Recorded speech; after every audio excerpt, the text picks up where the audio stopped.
ইসরায়েলে যে কোনো মুহূর্তে বড় ধরনের হামলা চালাবে ইরান, এমন হুঁশিয়ারের পর মধ্যপ্রাচ্যে যুদ্ধের দামামা বাজছে। শুধু হুমকি দিয়েই ক্ষান্ত হয়নি ইরান, এবার আধুনিক অস্ত্র দিয়ে নিজেদের নৌবাহিনী ঢেলে সাজাচ্ছে দেশটি। ইরানের নৌবাহিনীতে যোগ হচ্ছে শক্তিশালী ওয়ারহেড বহনকারী ক্রুজ মিসাইল। শত্রুপক্ষ সহজেই শনাক্ত করতে পারবে না এই মিসাইল, এমনকি এই অস্ত্র শত্রুর ঘাঁটিতে সহজে আঘাত হানতে সক্ষম। বিশ্লেষকদের শঙ্কা, ইসরায়েলে হামলার প্রস্তুতি হিসেবে এমন সরঞ্জাম নিয়ে আসছে ইরান।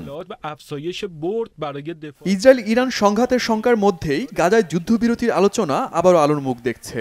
যুক্তরাষ্ট্র, মিশর এবং কাতার গাজায় যুদ্ধবিরতির আলোচনায় আবারও ইসরায়েল এবং হামাসকে আমন্ত্রণ জানিয়েছে।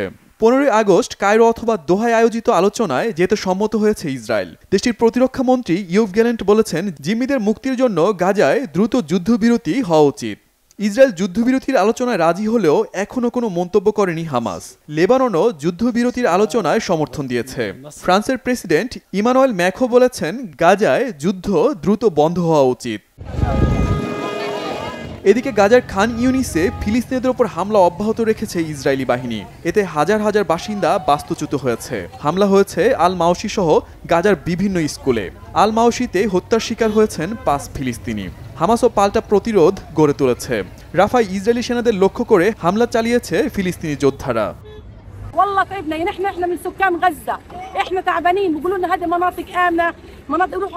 আমরা ক্লান্ত, গাজার বাসিন্দারা ক্লান্ত। ইসরায়েলরা একবার বলে দক্ষিণে যান, সেদিকে নিরাপদ, আমরা দক্ষিণে যাই, আবার সেখান থেকে সরিয়ে দেওয়া হয়। তারা আমাদের পরিবারের লোকজনদের ধরে নিয়ে যাচ্ছে। কোথাও আমরা নিরাপত্তা পাচ্ছি না, আমরা থাকার জায়গা খুঁজে পাচ্ছি না, আমাদের রাস্তায় ফেলে দেওয়া হয়েছে। আমাদের দেখার জন্য কেউই নেই, আমরা ভীষণ ক্লান্ত, কেউ নেই সহযোগিতা করার জন্য।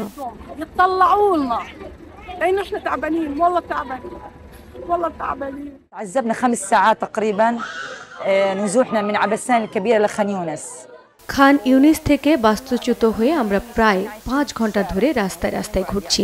আমাদের কোথায় থাকার কথা, কিন্তু দেখুন আমরা রাস্তায় রাস্তায় বাস করছি। রাস্তা ছাড়া আজ অন্য কোথাও নিরাপত্তা নেই। আমরা আশা করি যে বিশ্বের সমস্ত দেশ আমাদের পাশে দাঁড়াবে এবং আমাদেরকে ইসরায়েলের দখলদারিত্ব থেকে রক্ষা করবে। নিরাপত্তা নিশ্চিত হলেই আমরা নতুন করে সবকিছু শুরু করতে পারবো।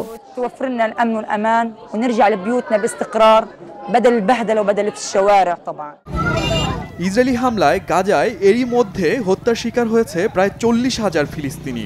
আহত সংখ্যা ছাড়িয়েছে 91,000। শহীদ আরাফাত, বাংলাভিশন নিউজ ডেস্ক।